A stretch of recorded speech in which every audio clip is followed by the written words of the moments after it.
ഒരുപാട് രക്ഷിതാക്കൾ അധ്യാപകർ പങ്കുവച്ചൊരു ചോദ്യം ബഹുമാനരായ ഹാരിസ് മൗലവിയോട് നമുക്ക് ചോദിക്കാൻ ആഗ്രഹിക്കുകയാണ്. ടീനേജ് മക്കളോട് ഇൻസ്റ്റഗ്രാം പാടില്ല എന്നും ഹിജാബിനെക്കുറിച്ചും എല്ലാം പറയുമ്പോൾ കുറച്ച് കാര്യങ്ങൾ മനസ്സിലാക്കും. എന്നാൽ അവരുടെ ഫ്രണ്ട്സ്, സ്കൂൾ, ഇവിടെയെല്ലാം അവർ കാണുന്നതും കേൾക്കുന്നതും സ്ത്രീ സ്വാതന്ത്ര്യത്തെക്കുറിച്ചാണ്.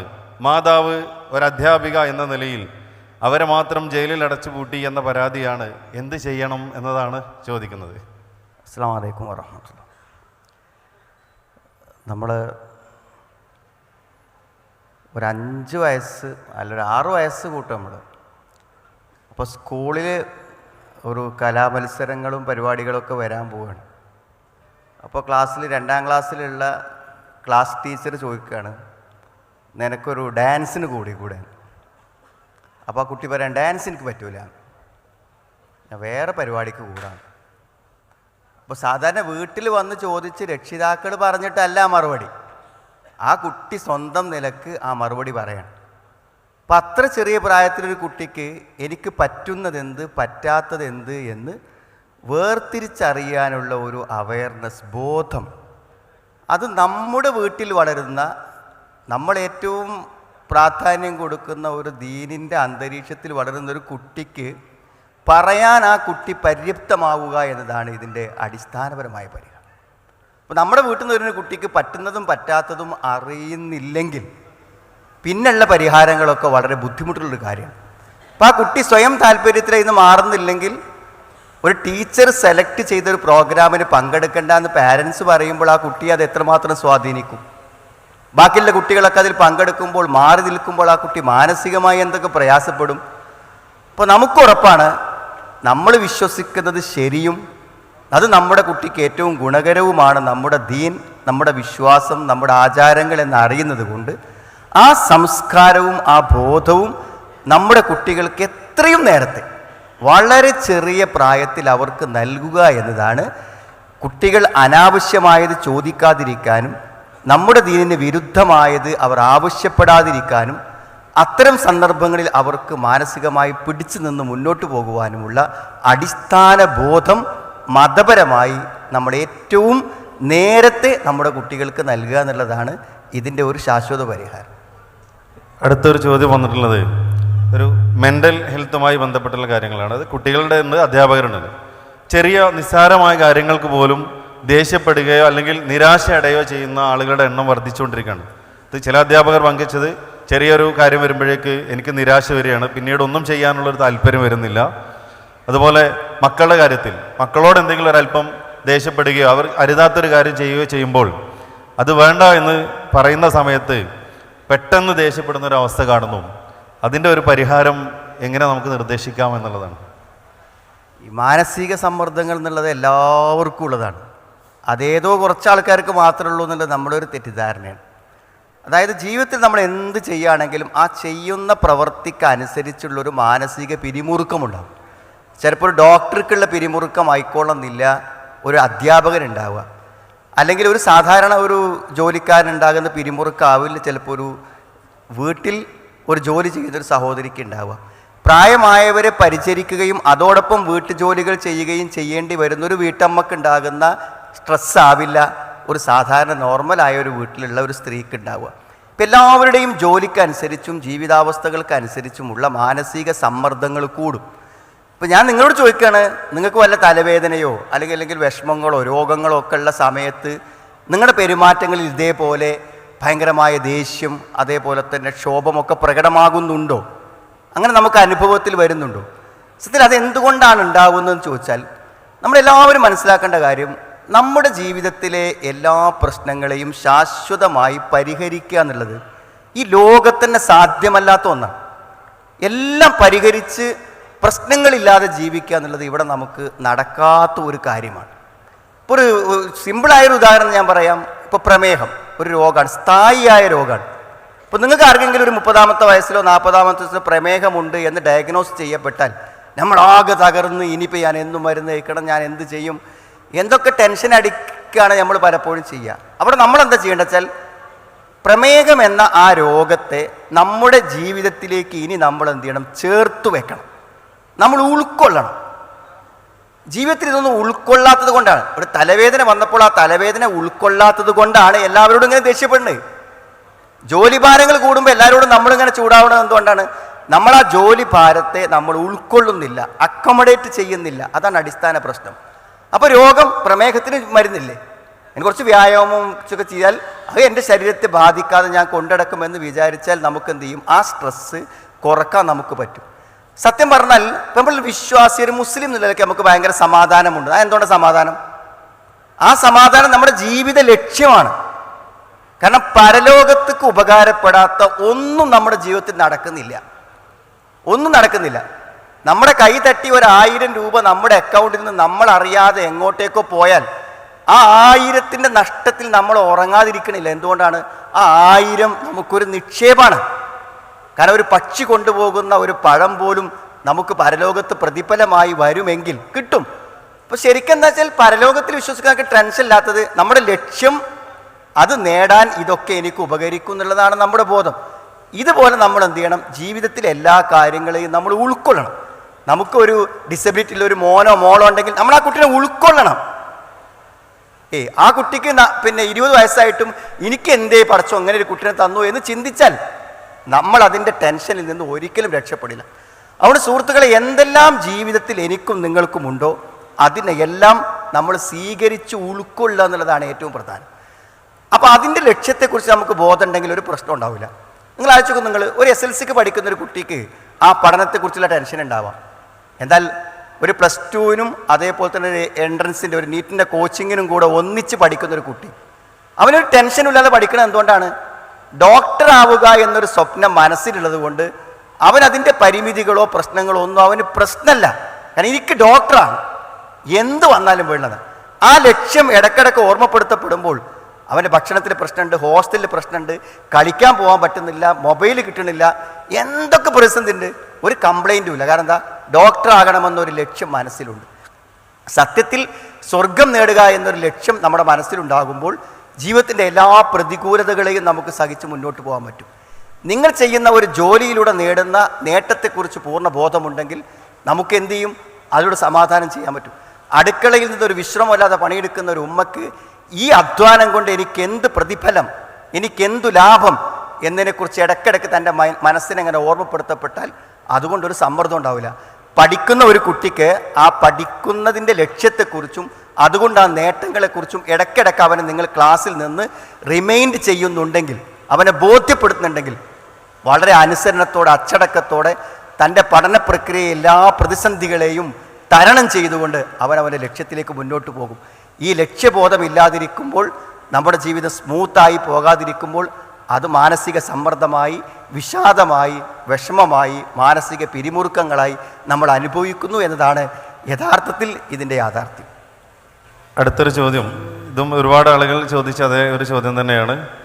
അധ്യാപന രംഗത്ത് അതല്ലെങ്കിൽ സംഘടനാ രംഗത്ത് സജീവമായവർ കുടുംബ ദാമ്പത്യ ജീവിതത്തിൽ പ്രസ്തുത തിരക്കുകളാൽ എല്ലാം മിസ്സാവുന്നൊരു സാഹചര്യം കാണുന്നു. ആ ഒരു കാര്യത്തിൽ എന്തൊരു ഗൈഡൻസ് ആണ് നൽകാൻ സാധിക്കുക എന്നുള്ളത്? സമയക്രമീകരണം മൊത്തം അവർക്കൊരു ദാമ്പത്യ ജീവിതം അല്ലെങ്കിൽ കുടുംബജീവിതം മിസ്സാവുന്നു. ഒന്നുകിൽ സംഘടനാ രംഗത്ത് സജീവമാകുന്നു, അതല്ലെങ്കിൽ അധ്യാപന രംഗത്ത് സ്കൂളിലേക്ക് മറ്റുള്ള ഇൻവോൾവ്മെൻറ്റുകൾ കൊണ്ട് കുടുംബത്തിൽ ശ്രദ്ധിക്കാൻ സാധിക്കാത്ത സാഹചര്യം. നമ്മൾ പിന്നെ ജീവിതത്തിൽ എന്ത് വിഷയങ്ങളാണെങ്കിലും അതിന് സമയക്രമം വളരെ കറക്റ്റായിട്ട് ഉണ്ടാക്കുക എന്നുള്ളതാണ് ഏറ്റവും പ്രധാനപ്പെട്ട കാര്യം. ഇപ്പം നിങ്ങൾ പിന്നെ അധികം ആളുകളെയും പരിശോധിച്ചാൽ നമുക്കറിയാം, രാവിലെ സുബഹി കഴിഞ്ഞിട്ട് പിന്നെ ഉറങ്ങുന്ന ആളുകളുണ്ടായിരുന്നു. നിങ്ങൾക്ക് അറിയെങ്കിലും അങ്ങനത്തെ ഒരു സ്വഭാവം ഉണ്ടോ? എങ്കിൽ നിങ്ങൾ വളരെ ഡിസോർഡറായി ജീവിക്കുന്ന ഒരാളാണ്. കാരണം എന്താ വെച്ചാൽ ഒരു ദിവസത്തിന് കൃത്യമായ ഷെഡ്യൂളും കണക്കുമുള്ള ഒരാളെ സംബന്ധിച്ചിടത്തോളം രാവിലത്തെ 1 മണിക്കൂർ അയാൾക്ക് പോയാൽ അയാളുടെ എല്ലാ ഓർഡറും തെറ്റി, അയാളുടെ എല്ലാ പരിപാടിയും മുടങ്ങി. അപ്പോൾ ഓർഡർ ഇല്ലാതെ ജീവിക്കുന്ന ആളെ സംബന്ധിച്ചിടത്തോളം ഒരു കാര്യവും കൃത്യമായി നിർവഹിക്കാൻ പറ്റില്ല. എല്ലാറ്റിനും സമയക്രമവും ടാർജറ്റും വേണം. ടാർജറ്റ് വെച്ച് പ്രവർത്തിക്കുന്ന ഒരാൾക്ക് നമ്മൾ 50 കൊല്ലം ജീവിച്ചാൽ നേടുന്നത് ഒരു 200 കൊല്ലം ജീവിച്ച് നേടുന്ന കാര്യം ഷെഡ്യൂളുള്ള ഒരാൾക്ക് 50 കൊല്ലം കൊണ്ട് നേടാൻ പറ്റും. കാരണം എന്താ അറിയോ? ഇപ്പോൾ നിങ്ങളൊരു തീരുമാനം എടുത്തു വിചാരിക്കും, ഞാൻ ഇന്ന് ഒരു പുസ്തകം 50 പേജിലുള്ള പുസ്തകം വായിച്ച് തീർക്കും, അത് ഇന്ന് എനിക്ക് തീർക്കണം, ഇന്നത്തെ തിങ്കളാഴ്ച എനിക്കത് തീരണം എന്ന് നിങ്ങൾ തീരുമാനിച്ചു കഴിഞ്ഞാൽ നിങ്ങൾ എന്ത് ചെയ്യുന്നറിയോ, ആ 50 പേജുള്ള പുസ്തകം വായിക്കാൻ എപ്പോഴാണോ നിങ്ങൾക്ക് ഫ്രീ ടൈം വരുന്നത് അപ്പോൾ നിങ്ങൾ ആ പുസ്തകം എടുക്കും, അപ്പോൾ 2 പേജ് വായിക്കും. കാരണം അന്ന് വൈകുന്നേരം അത് പൂർത്തിയാകും. നിങ്ങൾക്ക് ആർക്കെങ്കിലും ഉണ്ടോ? ഇപ്പോൾ ഈ പറയണ എനിക്കുണ്ട്. ഒരു ദിവസം ഞാൻ ചെയ്യേണ്ട ഒരു ടാർഗറ്റ്, ഒരു വിഷയത്തിൽ ഞാനത് ചെയ്തിരിക്കും എന്നൊരു ഉറപ്പ് തീരുമാനം എനിക്കുണ്ട്. അതുകൊണ്ട് തന്നെ എൻ്റെ ജീവിതത്തിലെ ഒരു സമയവും എന്ത് ചെയ്യുന്നില്ല, എനിക്ക് വേസ്റ്റ് ആവില്ല. ഞാൻ എപ്പോഴാണോ ഒരു 5 മിനിറ്റ് കിട്ടി അപ്പോൾ ഞാൻ ആ വർക്കിന് വേണ്ടി ഇരിക്കും. ഞാൻ പറഞ്ഞ സത്യത്തിൽ നമ്മൾ എല്ലാറ്റിനും സമയം വേണം. നമ്മുടെ ഫാമിലിക്ക് സമയം വേണം. നിങ്ങൾ ആഴ്ചയിൽ ഒരു ദിവസം എന്ത് ചെയ്യണം, ഫാമിലിക്ക്, ആ ഫാമിലിൻ്റെ സമയവും നമുക്ക് യൂസ്ഫുൾ ആകണം രൂപത്തിൽ നമ്മൾ എന്ത് ചെയ്യുക, ഉപയോഗിക്കുക. നമ്മുടെ ഫാമിലിൻ്റെ കൂടെ ഇരിക്കാനും അവരോടൊന്ന് പുറത്തു പോകാനും ഒക്കെ ടൈം വേണം. നമ്മുടെ ആരാധനകൾക്ക് സമയമാണ്. നിസ്കാരത്തിൻ്റെ സമയമായാൽ വേറെ ഒന്നിനും നമുക്ക് പ്രയോറിറ്റി ഇല്ല. അത് ആ സമയത്ത് നിസ്കരിക്കാൻ പോയിരിക്കും. എനിക്ക് റെഫർ ചെയ്യാൻ സമയം വേണം, അല്ലാതെ നമ്മൾ ഒരിക്കലും ക്ലാസ് പോകാൻ പറ്റില്ല. നിങ്ങൾ 35 കൊല്ലം എക്സ്പീരിയൻസിൽ അധ്യാപകനാണെങ്കിലും ഇന്ന് 3 പീരീഡ് ഉണ്ടെങ്കിൽ ആ 3 പീരീഡിന് നിങ്ങൾ മാനസികമായി വെറുതെ ഒരു സ്ഥലത്ത് ഇങ്ങനെ ഇരുന്നിട്ടെങ്കിലും ഒന്ന് ആലോചിച്ചിട്ട് പോകണം. അല്ലെങ്കിൽ നിങ്ങൾക്ക് ആ ക്ലാസ് കൊണ്ട് ഒരു ഉപകാരവും ആ കുട്ടികൾക്ക് എന്ത് ചെയ്യാൻ പറ്റില്ല, ചെയ്യാൻ പറ്റില്ല. അതുകൊണ്ട് എല്ലാത്തിനും ടൈം, നിങ്ങളുടെ വ്യായാമത്തിന് ടൈം, അതേപോലെ നിങ്ങളുടെ കുടുംബത്തിലുള്ള ടൈം. രാവിലെ സമയത്ത് ഭാര്യ ഭയങ്കര തിരക്കേക്കാരം, 2 പേർക്കും ജോലിയുള്ള ആൾക്കാരാണെങ്കിൽ രാവിലെ ഒരു അരമണിക്കൂർ ഞാൻ വൈഫിൻ്റെ കൂടെ നിൽക്കും എന്തൊരാൾ തീരുമാനിച്ചാൽ അത് ഏറ്റവും വലിയൊരു കാര്യമായിരിക്കും. നിങ്ങളുടെ ജീവിതത്തിൽ ചെയ്യുന്ന ഏറ്റവും വലിയൊരു കാര്യമായിരിക്കും. എന്തിനു സമയം, ആ സമയത്ത് അത് തന്നെ ചെയ്യും എന്ന് തീരുമാനിച്ചാൽ എല്ലാറ്റിനും സമയമുണ്ടാകും, എല്ലാം ക്രിയാത്മകമായി നടക്കും. ഒരു ദിവസം ഉറങ്ങാൻ കിടക്കുമ്പോൾ അത് ഏറ്റവും സമ്പന്നമായൊരു ദിവസമായ, ധന്യമായൊരു ദിവസമായ മാനസിക സമാധാനത്തോടെ ഉറങ്ങാൻ പറ്റും. മാഷാ അല്ലാഹ്. അടുത്തൊരു ചോദ്യം ഫാഷൻ തരംഗവുമായി ബന്ധപ്പെട്ടാണ്. കുട്ടികളിലും അധ്യാപകരിലുമൊക്കെ ഇന്ന് കോസ്മെറ്റിക് ഐറ്റംസിൻ്റെ ഉപയോഗങ്ങൾ വർദ്ധിച്ചിരിക്കുന്നു. മക്കളെ നിയന്ത്രിക്കാൻ അധ്യാപക രക്ഷിതാക്കളായി ഞങ്ങൾക്ക് സാധിക്കുന്നില്ല. അതുപോലെ തന്നെ സഹാധ്യാപകർ സ്കൂളിലേക്കും ഇതുപോലെയുള്ള ഓവർ ഫാഷൻ രൂപത്തിലാണ് കടന്നു വരുന്നത്.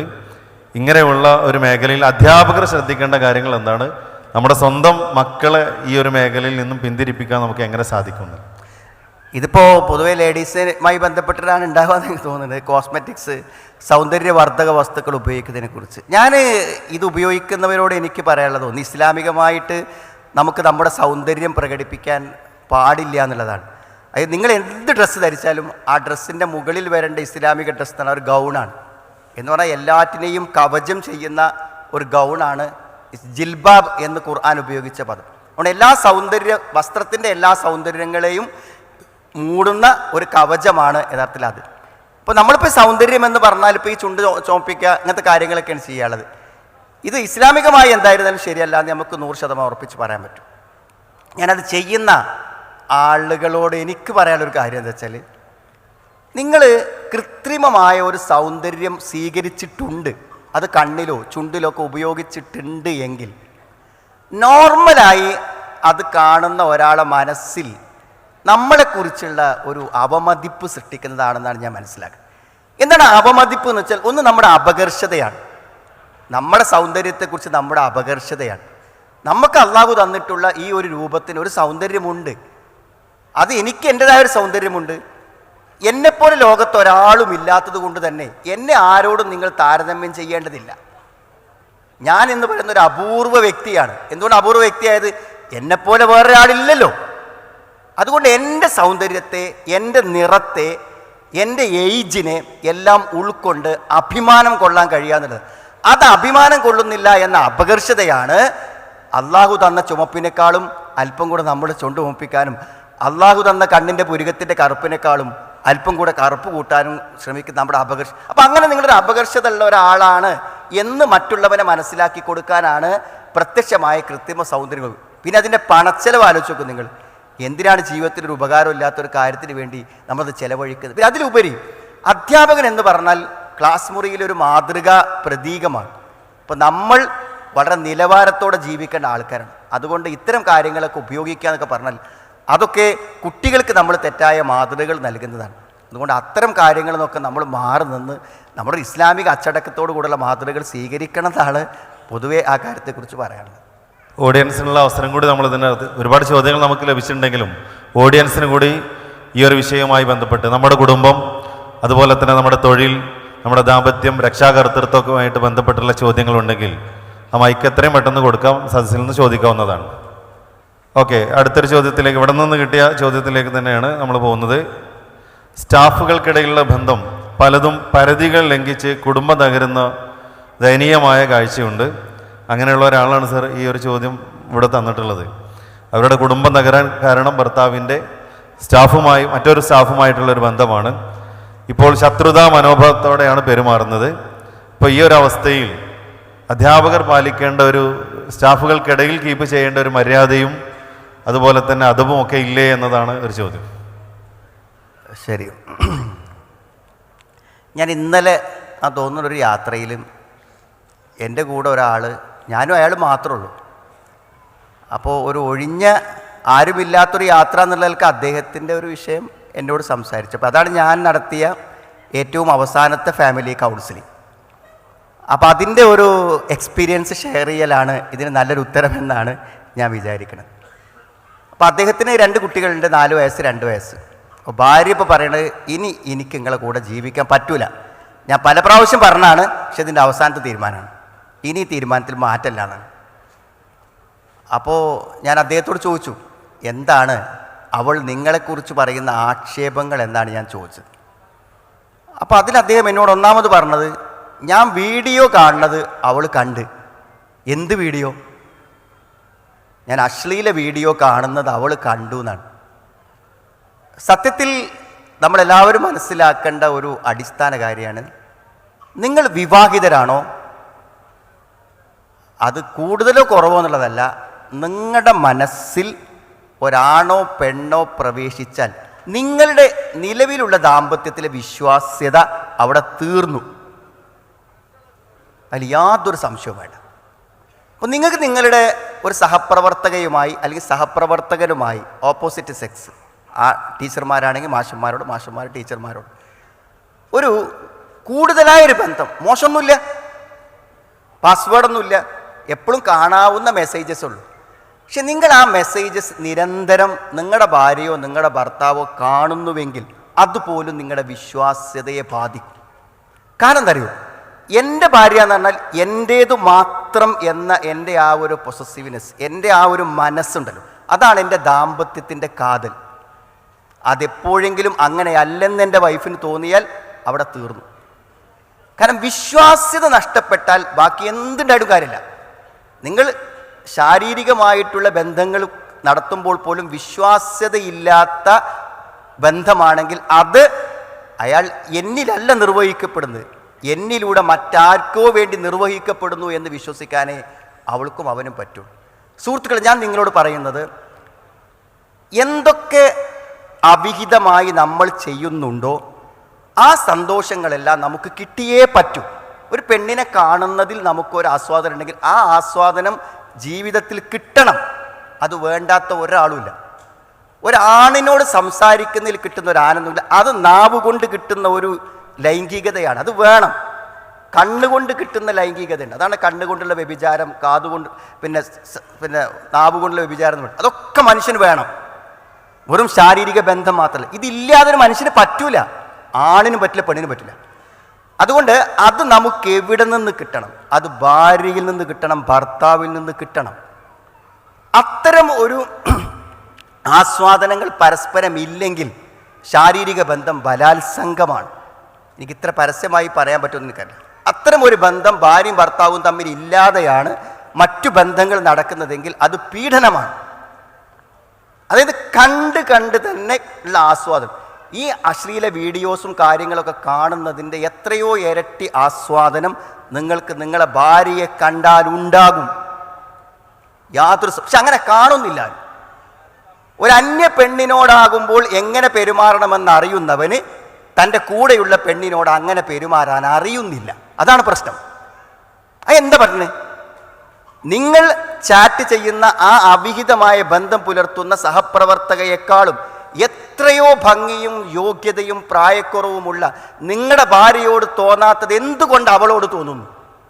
നിങ്ങളുടെ ഭർത്താവിനോട് തോന്നാത്തത് എന്തുകൊണ്ട് അവനോട് തോന്നുന്നു? എന്താ, അവൾ പെണ്ണല്ലേ, അവനാണല്ലേ? അവിടെയാണ് അടിസ്ഥാനപരമായ പ്രശ്നം. നബി പറഞ്ഞില്ലേ, ഒരു വിവാഹം കഴിച്ചൊരു ഭാര്യയെ കിട്ടിക്കഴിഞ്ഞാൽ പിന്നെ ഒരു പെണ്ണിനെ നോക്കൂല. അഗല്ലുലിൽ ബസർ അഹ്സനുലിൽ ഫർജ് പറ്റുന്ന പറയണത്. പിന്നെ പറ്റൂല നമ്മളതിനെ പറയാം, അത് പറ്റും. പക്ഷെ നമ്മൾ എന്ത് ചെയ്യുന്നില്ല, കാര്യങ്ങൾ അങ്ങനെ ചെയ്യുന്നില്ല. അപ്പോൾ വേറൊരുത്തൻ്റെ ഭാര്യയെ കാണുമ്പോൾ അവൾ എല്ലാ യോഗ്യതയുള്ളവളും ഭംഗിയുള്ളവളും പെരുമാറാറിയുന്നവളും. നമ്മളെ ഭാര്യ മാത്രം അങ്ങനെയല്ല. അത് എല്ലാവർക്കും തോന്നുകയാണ്. എന്താ പ്രശ്നം? എല്ലാവർക്കും അങ്ങനെ തോന്നുകയാണ്. ഇവിടെ 500 പുരുഷന്മാരൊക്കെയുണ്ടെങ്കിൽ 490 നമ്മുടെ ഭാര്യ നല്ലവളാണ്, നല്ലൊരു സ്ത്രീയാണെന്ന് തോന്നുന്നു. നമുക്ക് മാത്രം തോന്നുന്നില്ല. അവിടെ എന്താ പ്രശ്നം? നമ്മുടെ മനസ്സിൻ്റെ പ്രശ്നമാണ്. അതുകൊണ്ട് ഒരു കാര്യം ഞാൻ പറഞ്ഞുതരാം. ജിൻസുൽ അമലാണ് പണിഷ്മെന്റ് കിട്ടുക. അള്ളാഹ് പലപ്പോഴും ദുനിയാവിൽ ശിക്ഷിക്കുക ഏത് തലത്തിലാണോ നമ്മളെടുത്ത് തകരാറ് സംഭവിച്ച് ആ തലത്തിൽ തന്നെ ശിക്ഷിക്കും. ഈ ലോകത്ത് അനുഭവിക്കാനുള്ള ഏറ്റവും വലിയ ആസ്വാദനമാണ് ഈ ഭാര്യ ഭർത്തൃ ബന്ധത്തിലെ ആസ്വാദനം. അത് വിഹിതമായി ഒരുത്തന് കിട്ടണമെങ്കിൽ അവൻ അവിഹിതമായതിനെ ഒഴിവാക്കണം. അല്ലെങ്കിൽ പടച്ചോൻ പരീക്ഷണം തരും. നല്ലൊരു ഭാര്യ വീട്ടുണ്ടാവും, നല്ല ഭർത്താവ് ഉണ്ടാവും. പക്ഷെ ഒരു ഭാര്യ ഭർത്തൃ ബന്ധത്തിൻ്റെ ഒരു സുഖവും അനുഭവിക്കാതെയുള്ള ശിക്ഷ ആർക്കാ കിട്ടറിയോ? ഇതിവിടെ ഉണ്ടായും കൊണ്ട് അവിഹിത പടച്ചോന് ഇഷ്ടമല്ലാത്ത വഴികൾ തേടുന്നവർക്ക് ഇതൊക്കെ നഷ്ടപ്പെട്ടു പോകും. ഇപ്പം ഞാൻ ഇന്ന് ആ സുഹൃത്തോട് പറഞ്ഞതെന്ന് വെച്ചാൽ, നീ ആദ്യം തീരുമാനിക്കേണ്ടതെന്ന് വെച്ചാൽ ഇതൊക്കെ നിർത്തണം. ഇപ്പം ഞാൻ ചോദിക്കുമ്പോൾ മിക്കവാറും പുരുഷന്മാർക്കൊക്കെ ഇതിങ്ങനെ വരാനുള്ള കാരണം എന്താ അറിയോ? നമുക്കൊരു 14 വയസ്സ് 15 വയസ്സൊക്കെ ആകുമ്പോഴേക്ക് എന്ത് ചെയ്യും, ഈ വികാരങ്ങളും ചിന്തകളൊക്കെ മനുഷ്യന് വരും. അപ്പം എന്ത് ചെയ്യും, വിവാഹം കഴിക്കുമ്പോഴേക്കിന് ഒരു 25 വയസ്സൊക്കെ ആവും. ഈ 10 കൊല്ലം ഇത് മാനേജ് ചെയ്യാൻ കണ്ടുപിടിക്കുന്ന ചില പരിപാടികൾ ഉണ്ടായിരിക്കും. ആ പരിപാടികൾ എന്താ അറിയോ, ഒരു ഭാര്യ വന്നാലും അയാൾ ആ പരിപാടി തന്നെ കണ്ടിന്യൂ ചെയ്യും. അവളുടെ ജീവിതം വെറുതെയാകും. ഇതാണ് മിക്കവാറും പുരുഷന്മാർക്ക് സംഭവിക്കുന്ന അബദ്ധം.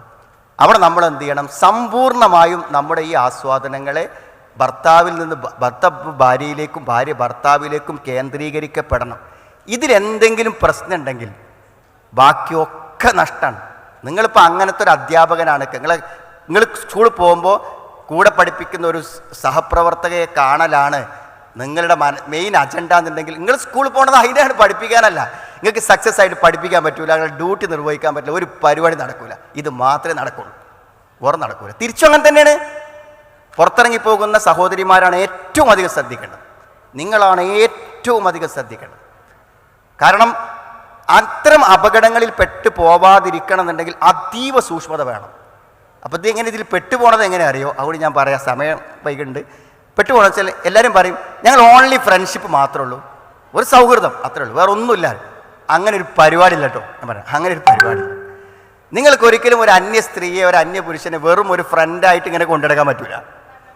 അത് നിങ്ങളൊരു ഫ്രണ്ട്ഷിപ്പിലേക്ക് കടന്നാൽ അത് അടുത്ത ഘട്ടം ഈ പറഞ്ഞ അപകടത്തിലേക്ക് കിടക്കും. ഒരു അധ്യാപകൻ എൻ്റെ അടുക്കൽ വന്ന് ഒരു ദിവസം കരഞ്ഞു വന്നിരുന്നിട്ട് പറഞ്ഞു, ഒരു രക്ഷയില്ല കളി. അപ്പം എന്താ രക്ഷ? അയാളെ വൈഫ് കുട്ടികളെ എടുത്താണ് പോയി. ഫോണും കൂടി എടുക്കണില്ല, ഈ നിമിഷം വരെ ഫോണ് പോലും എടുക്കണില്ല. അവളെ തീരുമാനിച്ചു. അവന് നല്ല ഗവൺമെൻറ് ശമ്പളമുള്ള ആളാണ്, സ്വന്തം വീടുള്ള ആളാണ്, ഒക്കെ ഉണ്ട്. പക്ഷെ അവൾക്ക് വേണ്ട.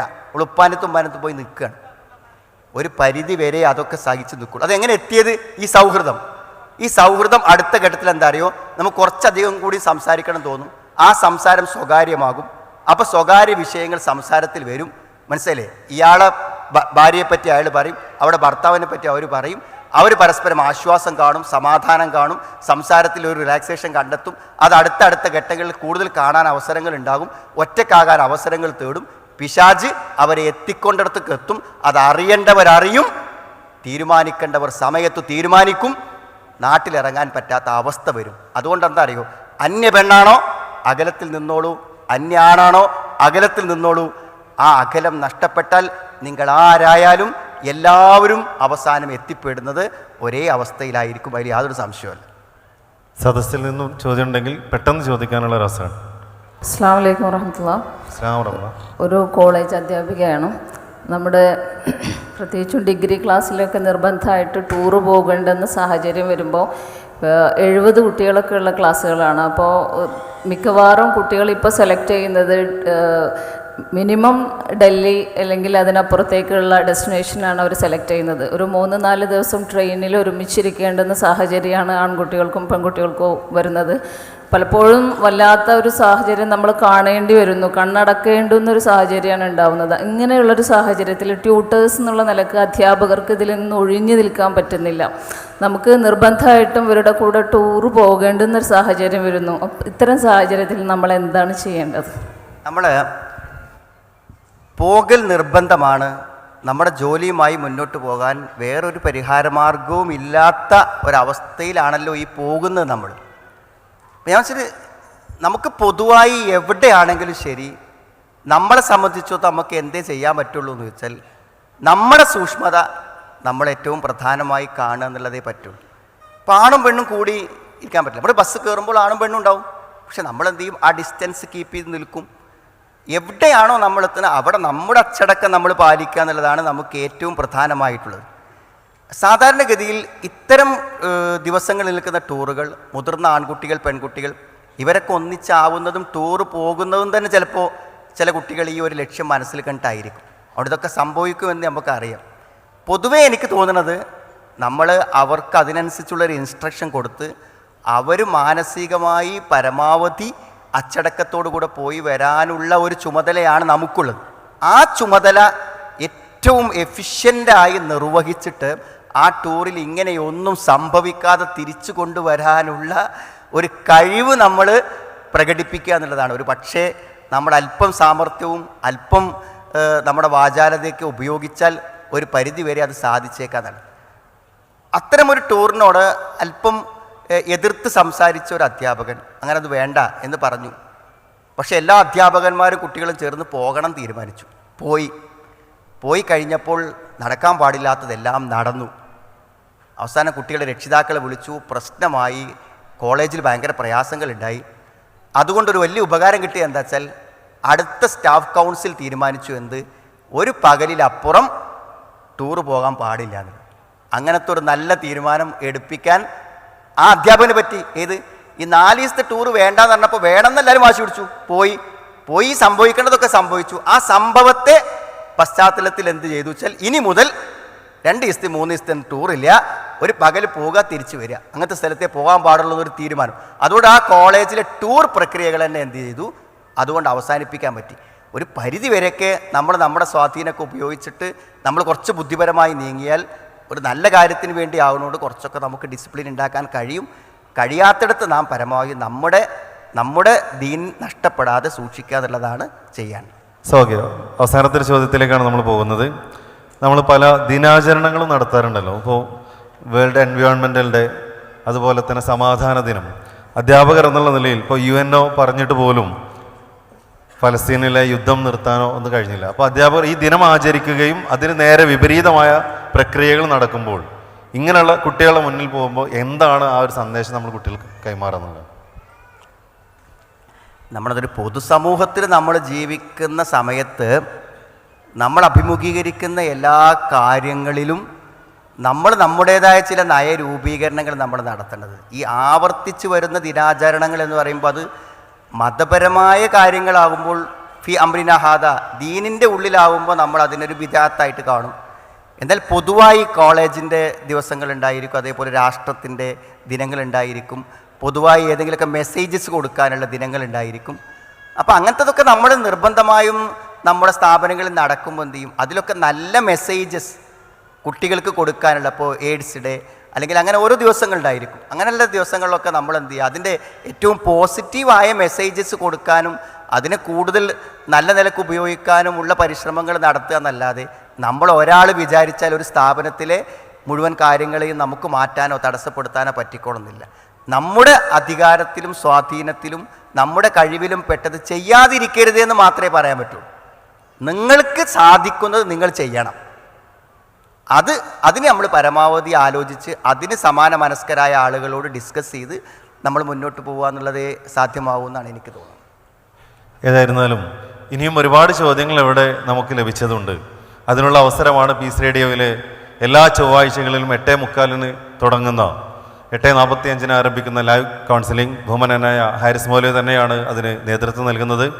അതുപോലെ ഇവിടെ തന്ന ഇവിടെ കിട്ടിയ പല ചോദ്യങ്ങൾക്കുള്ള ഉത്തരങ്ങൾ സ്നേഹക്കൂടിൽ നമ്മൾ ഓൾറെഡി പ്രക്ഷേപണം നടത്തിയിട്ടുണ്ട്. ഇൻഷാ അല്ലാഹ് അതിലൊന്നും പരാമർശിക്കാത്ത ഒരുപാട് പുതിയ വിഷയങ്ങൾ ലഭിച്ചിട്ടുണ്ട്.